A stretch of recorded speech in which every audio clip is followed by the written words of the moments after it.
Greetings, everyone. Mr. Keister here with you again. This is for either Chem 2 or Honors Chem 1. This is our first day of school, Tuesday, August 11th. And so I'm going to, again, go over in this video what you would see, for the most part anyway, when you're in this classroom on that day. So I am doing these videos as a backup, just so you know, so that in case we are not in school due to COVID-19 or other reasons, and we are going to e-learning, then this video would be available to you so that you could see in full what we would have done during class that day. So, having said that, first thing I want to say, of course, is welcome. We are in room D202. I'm at the top of the stairs. First room on the right as you come up the stairs closest to the elevator. So anyway, back here on the board, as I mentioned on the video that you were supposed to watch prior to today, hopefully you have done that. If not, let me bring up my Canvas page really quick. And let's see. There we go. There we go. As you can see, this is for Chem 2, but on Honors, it's the same thing. Right at the top of the page, it says, view this video before the first day of school on August 11th. So I would have sent you an email out to remind you about that. That's the other thing I wanted to say right off. Get used to checking your email regularly, and by regularly I mean at least once a day, because I use email a lot to communicate to you guys. So if you have not watched the video, this one right here, basically the preschool video, you need to do that. So make sure you do. Got a lot of important information on there. But anyway, let's take that back off the screen. And so back to today, day one. So again, this is either Chem 2 or Honors Chem, as the case may be. Both classes, as I mentioned in the video before, are both dual credit with Chem 101 at Ivy Tech. There's a seating chart over there in the corner as you walk into the room, so make sure that you check where your seat is. You will have assigned seats for the entire first semester. I will then change them for semester 2. Also, as a reminder from yesterday's video, as you come in my room, please make sure that you have your mask on and that you sanitize your hands, which will be right again at the entrance to my room. Again, I'm not wearing a mask during these videos because I am in the empty classroom with my door shut. So anyway, again, the other thing you do when you first walk into my room every day, not just today, the first day, but every day, is to check this board and see what stack of papers is lying across the front of the desk here, which you will see. Now, you can't see them right now, but they will be there. All right. As you can see on the board, you'll be picking up 6 pages, 6 different papers, not pages, 6 different papers. And then I also have listed on the board over here and over here, depending on if you're in Chem 2 or Honors, a running list of the pages that go in your binder. Okay. Once, of course, that chalkboard is full, I'll erase it and then just keep going, starting at the top again. So these are the first 6 things you will pick up today. Notice the lab that we're about to do is due tomorrow. I'm actually going to be collecting that lab. I'll talk to you about that in a bit. And then the other homework for tomorrow is for you to complete the lab safety study sheet at home. Most of that stuff is common sense. I think you won't have very much trouble with it at all. We will go over it in class tomorrow. So let me advance the page here. So today in class, we're going to quickly discuss what you do when you arrive. We have already done that, all right? So as you come into the room every day, make sure you have your mask on, make sure you sanitize your hands, make sure you run by the front of the room and pick up any papers that are stacked there, and then go ahead and take your seat. Those papers belong in your 3-ring binder. I mentioned this in the video that I made before. You're all going to need a 3-ring binder. You're going to need to bring it to class every single day. All right, that is basically your go-to place for everything in this class. All right, everything. Calculator. We won't necessarily need one today, but you need to just have it in your book bag with you because chemistry is a physical science, which means it involves a lot of number crunching. All right, so make sure you have your calculator. I talked about the type you would want to have again in the video I made previously. The importance of referring daily to my Canvas pages, and especially my calendar, all right, in regard to work that is collected for a grade. Everything, now I don't collect everything. I collect a lot of work in this class, but I don't collect them all. I mean, if I did, I'd be grading 24/7. But I do collect a lot of it. Anything that I do collect for a grade is going to end up on the calendar. So let me run over to my desktop and pull that up for you so you can see it. So again, here is that home page that you would go to, and then over here on the left side, you will see. Oh, where is it now? Right there, on the far left side, in the little pink area there, it says calendar. So you will want to click on that, and it'll bring up the calendar. All right. Of course, it's in July because that rec is still in July here. Okay, so our first day of school is Tuesday, August 11th. If you look on the calendar on Wednesday, August 12th, there is a listing there. Now, this is my calendar, so it has both of my classes on here. Whichever class you're signed up for, Chem 2 or Honors Chem, only those would show up. But you'll see here that on Wednesday the 12th, it says Chem Do Day 1 Lab Chemical Reaction Rates. We did the lab, or are doing the lab, on August 11th, Tuesday, but it is being collected, of course, the next day on Wednesday the 12th. That's why it appears here. If you click on that,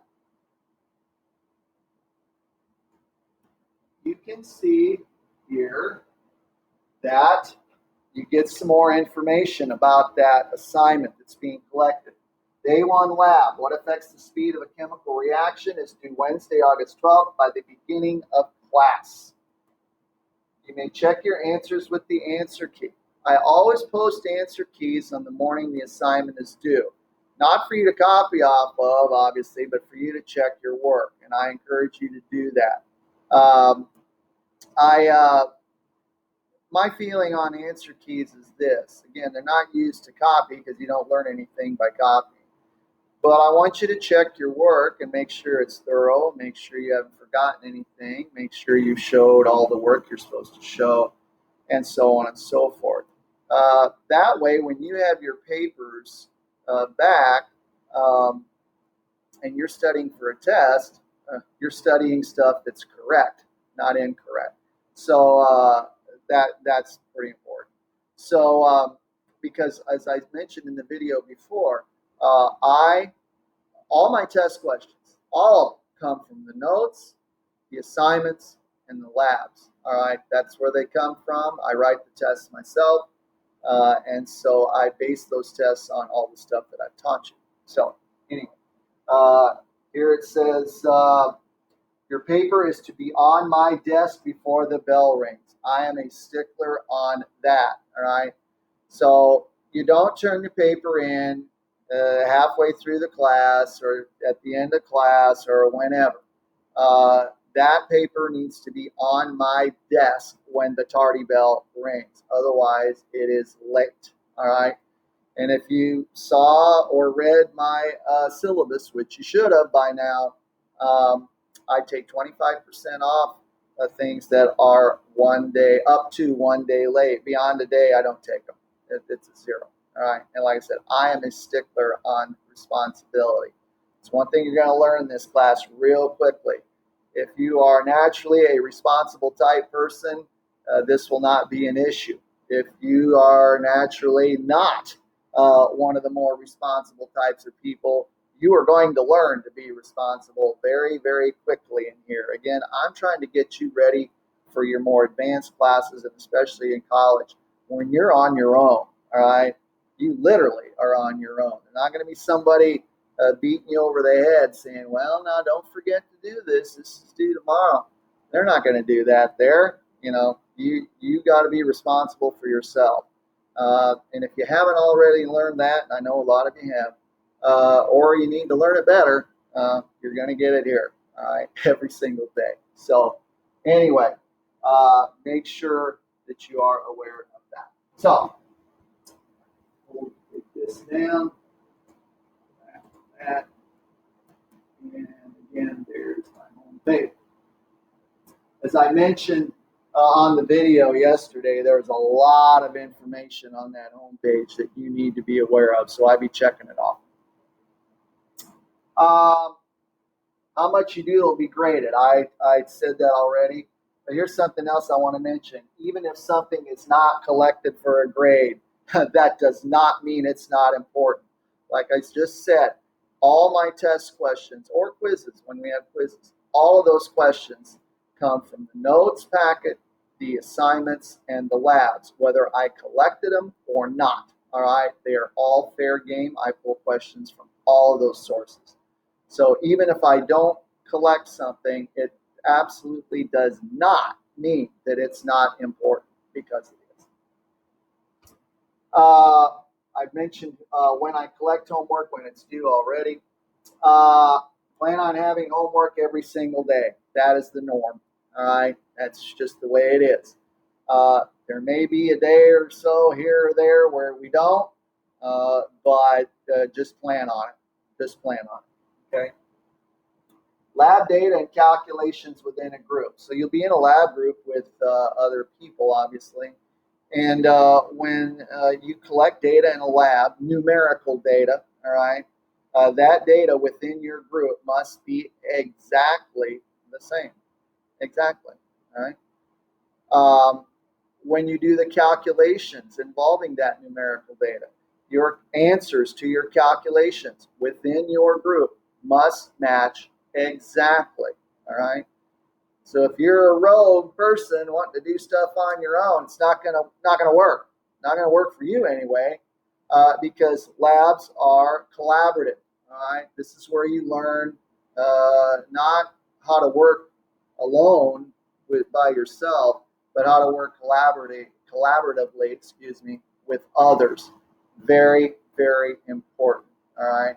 And so, because this is what we do not only in college, but out in the real world. Rarely do you have a job, not never, but rarely are you going to have a job where you work alone and do not have to have input and exchange information and ideas with other people. It just doesn't happen that way very often. So, again, this is collaborative work.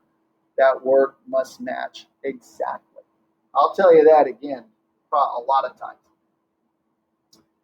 My responsibility and your responsibility for what you learn in this class. I mentioned this in the video before. I'm going to teach you everything you need to know. All right? A textbook, a computer, or an outsourced internet video is not going to be doing the teaching in this class. I am. All right? And so the other reason why you need to be here every day or be watching these videos if you're not here, because you got to stay caught up, all right? And you gotta write down the stuff that you need to write down,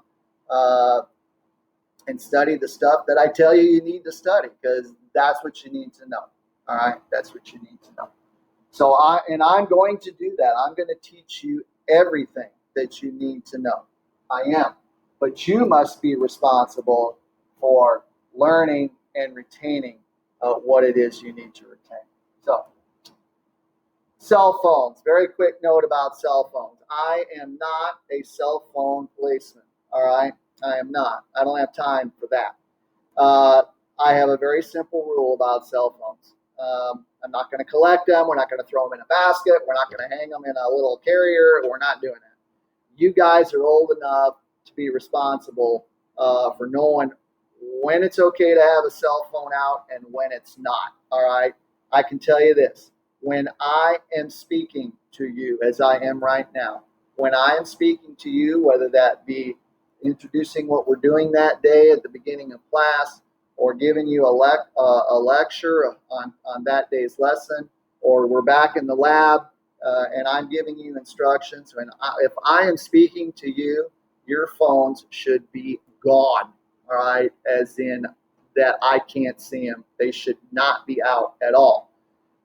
If you choose otherwise, I will nicely but firmly tell you to put it away.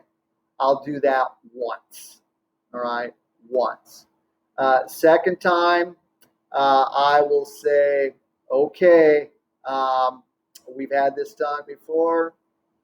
That needs to go away. I probably won't be as nice the second time as I was the first time. Heaven forbid there's a third time, because the third time there won't even be a discussion. All right, I'm not taking your phone. That phone's your property or your parents' property. I'm not going to steal it or put it in my desk or anything else. I'm just going to say, hey, you and your phone, gone, get out. All right. Seems kind of harsh, and you say, nah, you ain't going to do that. Oh, yes, I will. I've done it before. The message gets driven home very quickly once you are thrown out of my class.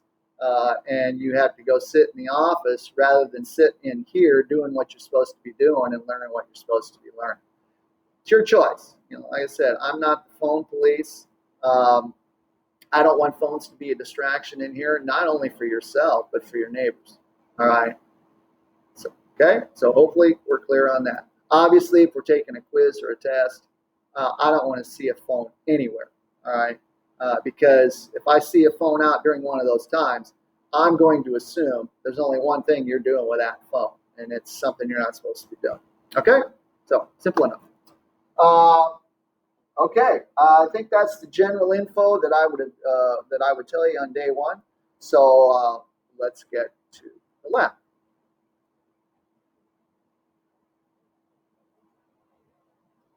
So the title of this lab, and again, this is Chem 2, but I'm doing the same lab in both Chem 2 and Honors Chem on day one. The title of the lab is What Affects the Speed of a Chemical Reaction, right? This has to do with an area of chemistry that is called kinetics, and we're going to have an entire unit on kinetics in semester 2. Kinetics is concerned with the rate at which reactions occur. Rates are affected by 4 factors: the concentration or number of particles of the reactants, the temperature at which the reaction occurs, the presence of a catalyst, which is a substance that will speed up a reaction without participating in it, and the surface area or particle size of a solid reactant or catalyst. Now, our reactants today are both in the liquid form, and so we won't be dealing with that. In this experiment, we're going to see how reaction rates are affected by 2 of those 4 factors: temperature and concentration. So, get my goggles on here.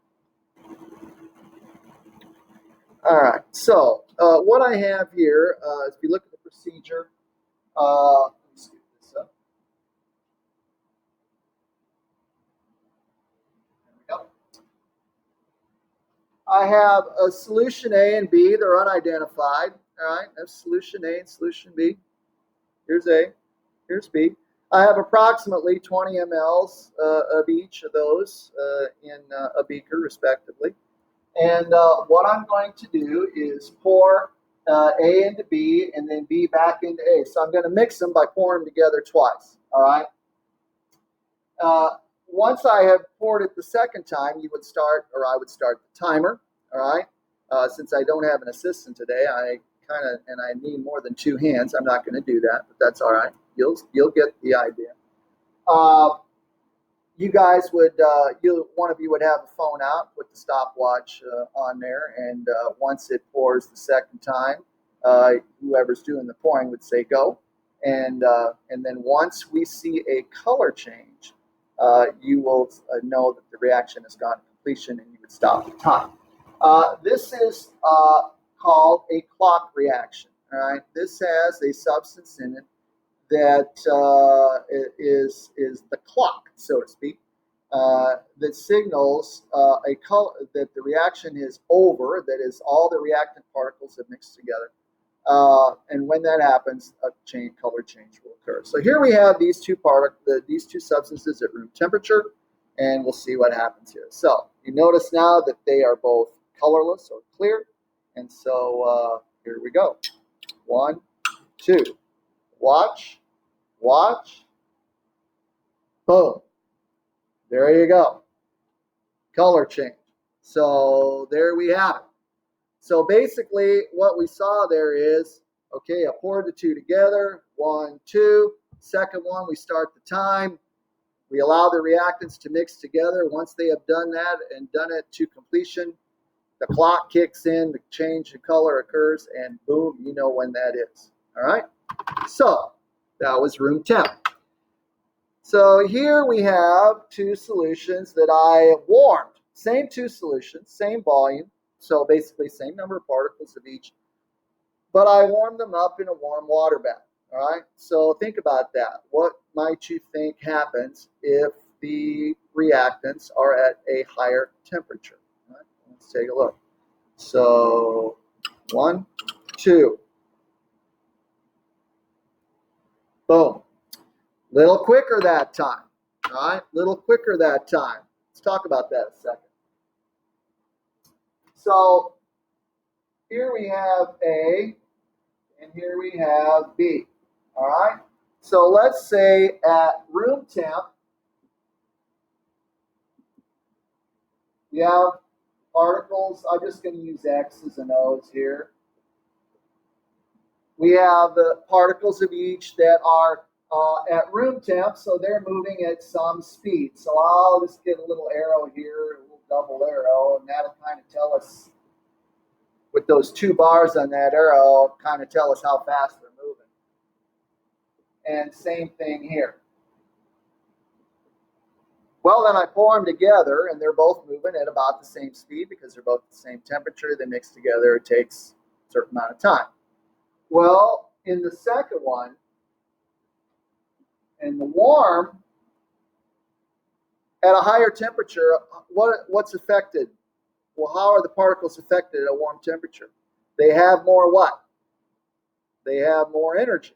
If they have more energy, they are moving how? They are moving faster, all right? So if we give them another bar of speed there, and now they're moving faster, if they're moving faster, are they going to collide with each other and react more or less often? Well, obviously, if they're moving faster, they're going to hit each other more often. So they react quicker. The time that it takes for them to react goes down. Next one. These two I've cooled off. All right, I've cooled off. I put them in the fridge for about an hour, really. Just got them out a few minutes ago. So let's try this one and see what happens. So we go 1, now.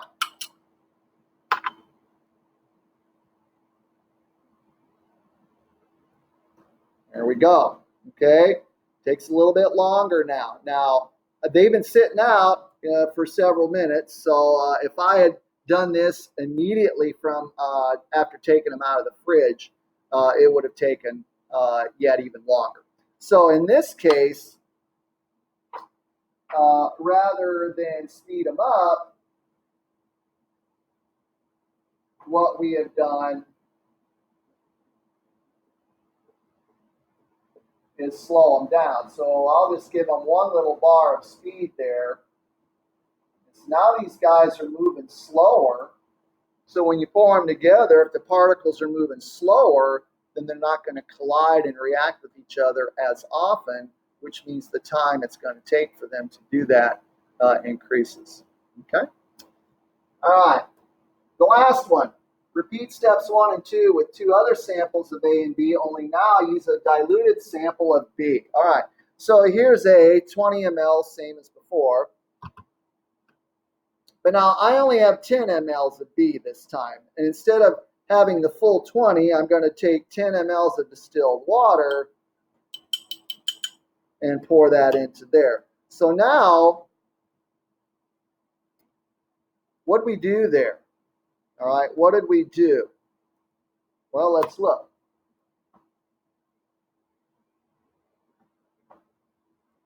So A was still 20 ml, so it's got the same number of particles as all the other ones did.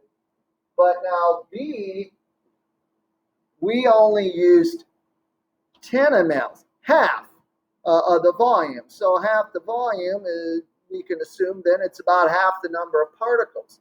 So rather than show the 4 particles of B there, now we only have 2. All right, now we only have 2. So when we pour them together, if there's fewer particles of B there, then the number of times that they're going to collide with particles of A is going to decrease. And so this should take longer. Well, let's see. Let's see. So here's A, and here's B. Let's see.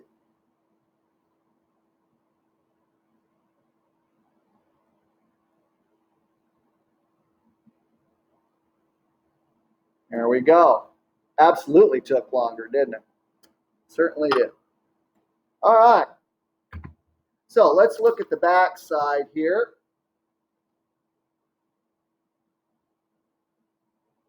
Now I'm going to bring up a document. Let's see here. Okay.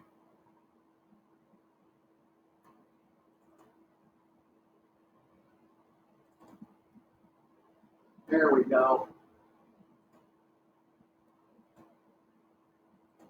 Okay, so up here, I now have some sample data. Actually, this is from last year.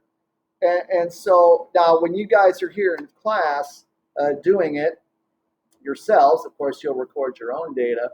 But if by chance we are not in school for whatever reason and we're doing this lesson like we are here by video, then I will have you use some data that I have generated either myself or used from previous year's classes. So, and that's what I have done here.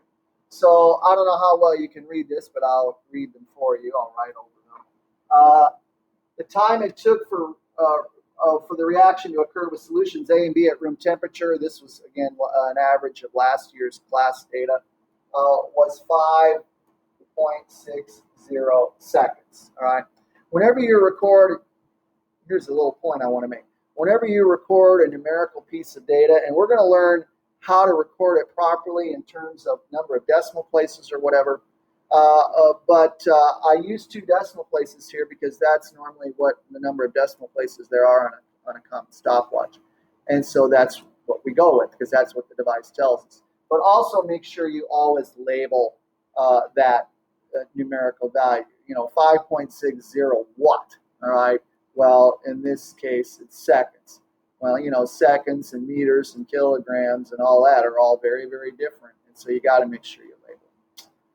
The second one, the time for the reaction to occur with solutions A and B warmed up, last year averaged 1.30 seconds. So you see that time went down quite a bit, which means the particles were reacting with each other much faster. Third, the time for the reaction to occur with solutions A and B cooled down. Last year, that average was 11.83 seconds. So almost double the time, or actually a little more than double the time it took at room temp. Again, we talked about that. If the particles aren't moving as fast, then they're not going to collide and react with each other as fast either. And then the last one, the time for the reaction to occur with solution A normal and solution B diluted with water. Basically, we cut the number of B particles in half. Last year averaged 14.09 seconds. Again, very slow as compared to the others. So here was our data table, again with the numbers recorded to the correct number of places that our device told us, and all labeled. Here is where now at each lab there's going to be a conclusion section where you're going to answer some questions. We've talked about these already, so I'm going to let you do that on your own, and then you'll be able to check them before you turn your paper in. The first question is, well, the general question is, based on your reaction times, discuss your results with your lab partners and write a conclusion that states the specific relationship between reaction rate and temperature. Well, we can do that one real quick.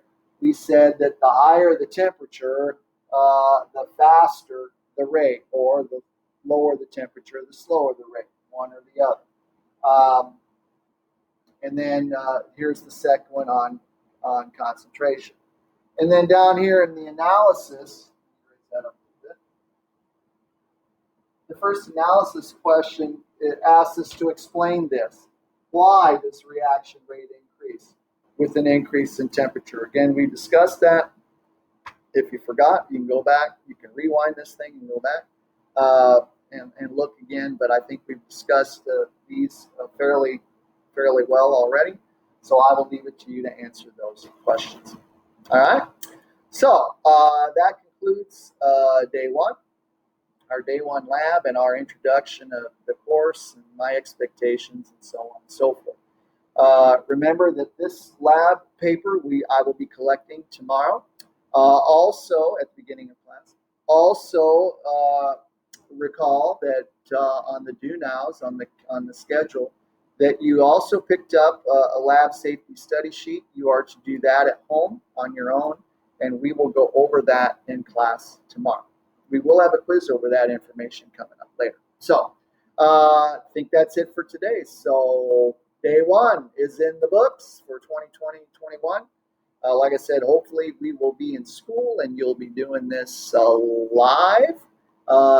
If not, for some reason, or you are absent, then you can refer to this video on my Canvas page. So until next time, see you all soon. Everybody take care, stay safe, and we'll talk to you soon.